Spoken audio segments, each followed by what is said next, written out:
মুকুলরায় একটা দলের অ্যাসেট ছিল এবং আমাদের তৃণমূল কংগ্রেসের চাণক্য ছিল। মুকুলরায়ের সঙ্গে দল করছে আমি অনেক আগে থেকে, ৮০ সাল থেকে, তখন আমরা কংগ্রেস। আমার ৭৭ সালে আমি গৌরহরিচন্দ্রের ভোট করি গাইবাছড়ে।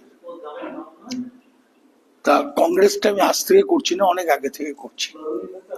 তারপরে ৯৮ সালে তৃণমূল হয়, তখন মুকুলরায় ছিল কংগ্রেস, আমরাও ছিলাম কংগ্রেস। মুকুলরায় তৃণমূলের জন্য মমতা ব্যানার্জি মুকুলরায়কে অনেক কিছু এগিয়ে দিয়েছিলেন এবং অনেক কিছু ছেড়েও দিয়েছিলেন। মুকুলরায় তৃণমূল দলটাকে জন্য অনেক কিছু করেছেন এবং সবটাই মমতা ব্যানার্জির সাপোর্টে। তা মুকুলরায়কে আমরা লিডার হিসেবে মানতাম এবং শ্রদ্ধা করতাম, ভালোবাসতাম। মুকুলরায় চলে যাওয়াতে আজ মর্মাহত ব্যাপার, খুব দুঃখের ব্যাপার। তা মুকুলরায় দলের সবকিছুই জানতো, এর থেকে জিরে থেকে হিরে পড়তো। মুকুলরায় দলের একটা অ্যাসেট ছিল।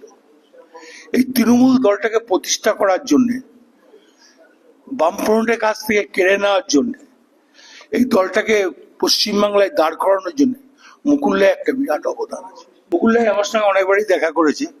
মুকুলদা যখন বিজেপিতে চলে গেল তখন একটু দুঃখ হয়েছিল, কষ্ট হয়েছিল। মুকুলরায়কে আমি বলেছিলাম কেন গেলে, তার বিনিময়ে কিছু বলে নাই। আমি জিজ্ঞেস করেছিলাম কেন বিজেপিতে গেলে, কিন্তু উত্তর দেয়নি।